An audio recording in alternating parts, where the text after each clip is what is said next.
Hey, I'm Hunt, and this is Hunt on LSU, your channel for LSU Fighting Tiger football talk. Enjoy the video. We want you to leave a comment below, hit that like button, and subscribe right below the video. Enjoy. Embody, part of the Bengal Tiger crew over there with the On3 network. Billy, how are you? Doing well, guys. How are you? Doing very well. I get the sense this is a pretty large weekend for Brian Kelly and his staff. Auburn comes in for a Saturday night in Death Valley, and that guest list was star-studded. Big picture on the weekend. Was this as big as it gets in season?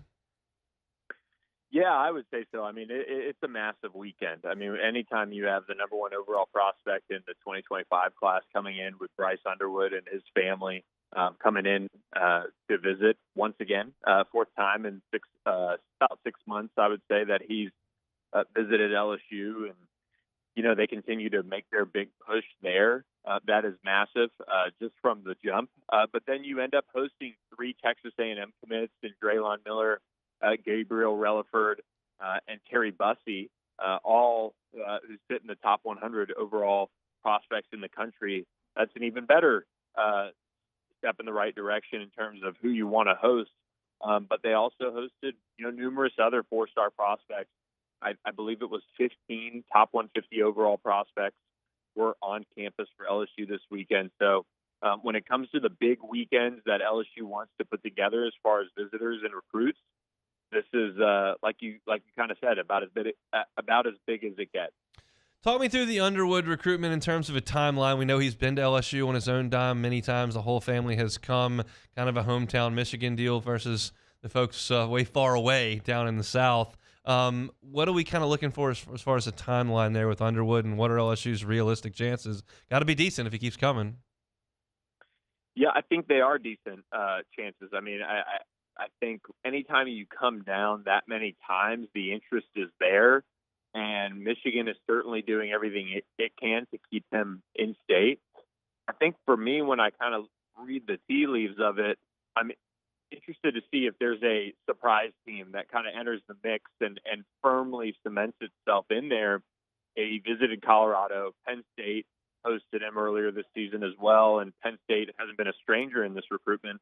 But you're talking about a generational type of quarterback, a generational type of number one overall prospect in terms of the elite quarterbacks that have come through the last few years. He was the Gatorade Player of the Year as a freshman. He was the Gatorade Player of the Year as a sophomore. He's got 2 state championships. He's well on his way to a 3rd. You're looking at a prospect that so many more programs are obviously going to want.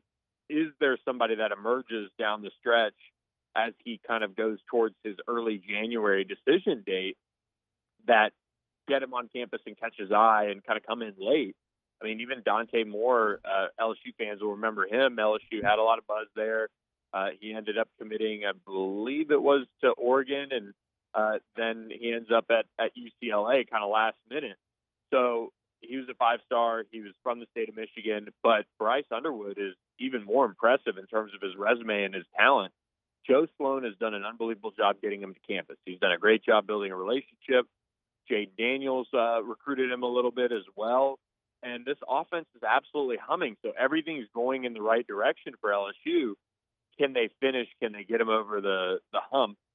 Is going to be what I'm watching down the stretch as he tries to get his decision done so that he can then recruit for his class. Yeah, recruiting momentum is certainly a thing. You mentioned 3 Texas A&M commitments that came in with Terry Bussey, Gabriel Relaford, and Draylon Miller. Not often that, well, it is often, but it's noteworthy when committed players decide to go somewhere else. A&M wasn't in town this weekend, but does LSU have a chance with those 3 as A&M kind of continues to leak some oil? Yeah, the interesting thing to watch is obviously A&M season, and if they crater, will we see them have that mass exodus and guys like finally see what has been going on under Jimbo Fisher for a minute now, and will they make a move elsewhere? These are 3 guys that if you're LSU, this is why you've kept recruiting them. This is why you've kept your name in the mix there, is because maybe those guys will look at the on-field performance and say, you know what? Yes, I feel like I can help, but I want to go somewhere that's maybe a little bit more on the up. LSU did win the SEC West in year one under Brian Kelly.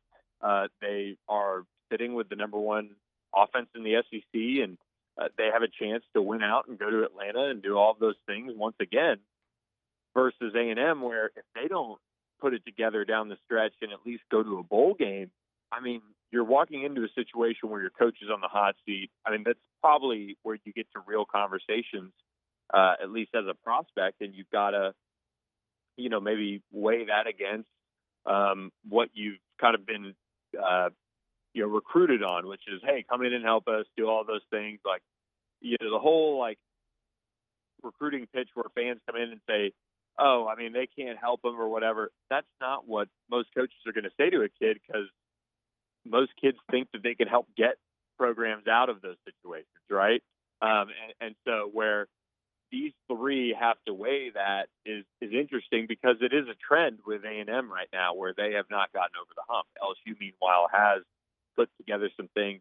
And if you're Gabriel Relaford and Terry Bussey in particular, two guys that could very well help LSU on the defensive side, that's a message that LSU has to be sending. Now, Draylon Miller is a top 100 wide receiver. Cortez Hankton went to college with his dad. There are some ties there that can help LSU, but if they don't get these guys to maybe back off those commitments now, they've got to continue to play the long game and try to get them to open things up late in the process and see if they can flip them then. But, once again, getting them all three on campus is a nice situation to be in. I think if I were to rank them, I'd say right now versus long-term potential to flip, I would say we're really watching Draylon Miller closely. We're seeing if Terry Bussey does anything. And then Gabriel Relaford has to bring his parents back. They weren't in Baton Rouge this weekend, so getting them back for an official visit would be the next step. This is not something we would have ever done 5-6 years ago, but I think it's worth noting now. Even if you don't flip any of these three guys, well, if things go south in College Station next year and all of a sudden they decide, yeah, this is probably not where I want to be, you become kind of the next best option, and that's what we saw with, obviously, Denver Harris coming over. Is that something that the staff now thinks about as they're recruiting players even after they've committed elsewhere? Yeah, and it's just kind of why the college game is just so wild right now on the recruiting front, and why they probably need to try to find ways to lessen the load on these coaches, because you've got to recruit through the whistle so that these guys keep you in mind if things don't work out. Or even there's some prospects that know they can go to X program, and I'm not saying this about A&M, I'm saying this about anywhere, but they can go to X program and collect, so to speak, and then enter the portal and go where they really want to go. And it's just a wild, wild time between NIL and the transfer portal right now. And so you've got to recruit through the whistle so that you have those relationships, and you can say firmly that, hey, we've always believed in you. Let's make this right. We no hard feelings. Come to LSU, and so it's definitely something the staff thinks about for sure. Decommitment from LSU today. JoJo Stone decides to open up his recruitments. What can you tell us? Yeah, JoJo, I went and saw him in that big matchup between Langston Hughes and Carrollton, and he got nicked up pretty early in that one. And just as a senior, he hasn't really put it together in terms of being this explosive slot that LSU thought when they got him. And he just, I think it's kind of a mutual parting of ways, to put it, plainly. They had him on campus. He shut things down in the summer again and said, I'm going to stick. But at the end of the day, it's one of those things where LSU has to make hard decisions, and schools across the country have to make hard decisions. And LSU's sitting it now without JoJo Stone, 24 commitments. That gives them a little bit more wiggle room with a out-of-state receiver who, just hadn't put it together, and he was injured and all those things. I just think it's just kind of one of those things where it makes sense for them to maybe make a move and try to reopen things for both sides and give him time to move on. So it's tough. He loved getting to LSU. He was here earlier this year, but it just seems like a mutual parting of ways. Billy, we appreciate the time, man. Thanks.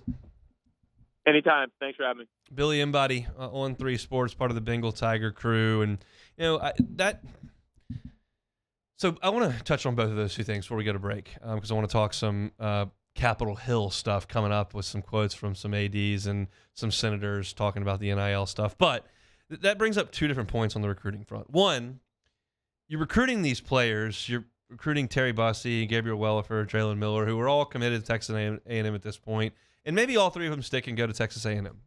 Very possible, if not likely, that all of them do that.